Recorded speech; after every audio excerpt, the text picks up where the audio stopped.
আসছি 400 টাকা এসি ভাড়া দিয়ে, ঈদের 2 দিন পরে, মানে পরের দিন আর কি। আর আজকে টিকিট কাটলাম 450 টাকা ইউনাইটেডের এসির ভাড়া।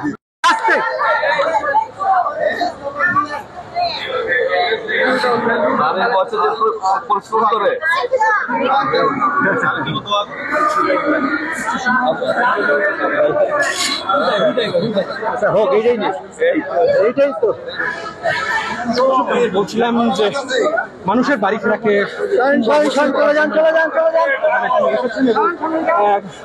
টিকিট কালোবাজারি সহ কৃত্রিম সংকট, এছাড়াও বিভিন্ন সংকটগুলোকে আমরা শুনতে পাই।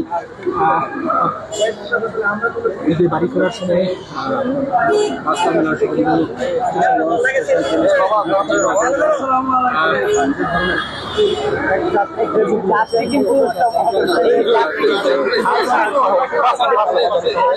অন্যান্য যে বিষয়গুলো, অভিযোগগুলো আসে, সেই অভিযোগগুলো যাতে এবার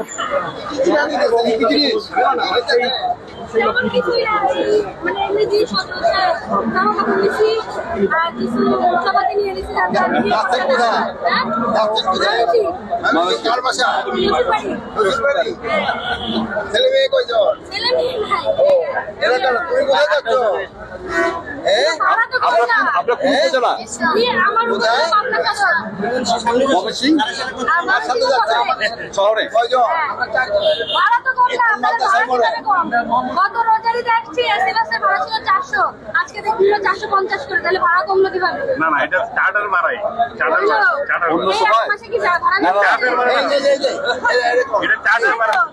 গত রোজারিতে আসছি 400 টাকা এসি ভাড়া দিয়ে, ঈদের 2 দিন পরে, মানে পরের দিন আর কি। আর আজকে টিকিট কাটলাম 450 টাকা ইউনাইটেডের এসির ভাড়া, তাহলে কি ঠিক হইলো? ইউনাইটেডের সার্ভিসটা যখন প্রথম চালু করছে 450 টাকাই ছিল, এরপরে যখন এটাকে পপুলার করার জন্য লোকসান হইতেছিল, এসি ভাড়া আপু কেউ কন্ট্রোল করে না, এই খরচার উপর নির্ভর করে মালিকের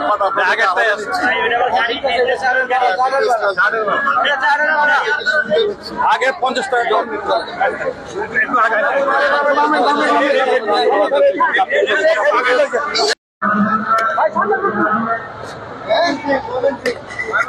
ভাড়া বেশি নিচ্ছে, ভাড়া 10 টাকা। আরো ভাবে যান, দোয়া করি।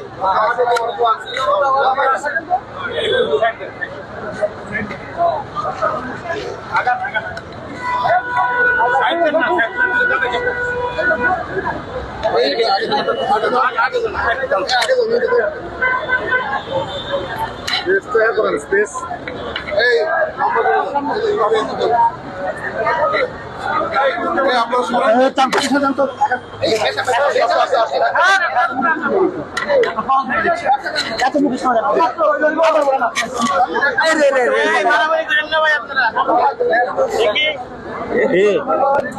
এই গেছে কোটা আল্লাহ জানে।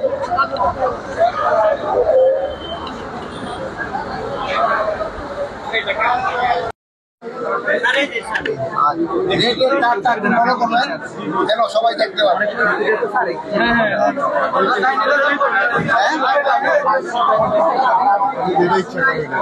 আচ্ছা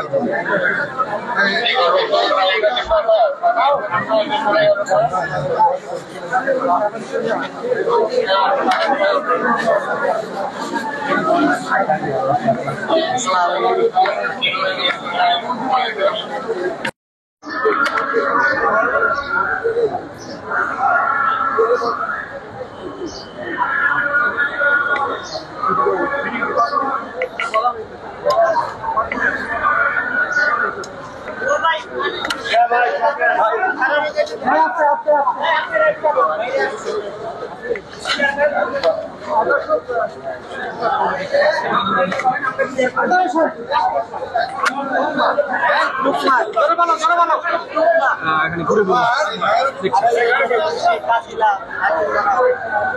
চলে ভালো, বৃষ্টি তো একটু কম চলে।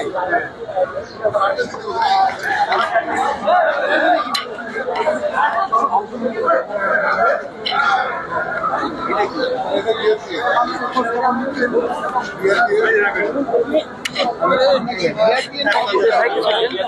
উপরে উঠেন না, ওই ঘুরান থাকে। আপনারা সবাই একসাথে বসে থাকেন না, ঘুরে ঘুরে দেখতে হবে। মানে একজন দুইজন থাকবেন আর সব ঘুরে ঘুরে দেখবেন, যেন যাত্রীদের কোথাও কোনো অসুবিধা না হয়। যাত্রীদের কল্যাণ করে কিন্তু আপনার আমাদের সবাই দায়িত্ব, ঠিক আছে? কোনো রকম অসুবিধা হলে আমাদের পুলিশ বাহিনী আছে, আইন শৃঙ্খলা বাহিনী অন্যান্য সদস্যরা আছে, র্যাব আছে, বিজিবি আছে, সেনাবাহিনী আছে, নৌবাহিনী আছে, এর সাথে যোগাযোগ আছে মালিক পক্ষ, আমার শ্রমিক পক্ষের, এরাও এই ভাইয়েরও আছে। একই সাথে যোগাযোগ করবেন, কোনো সমস্যা নেই।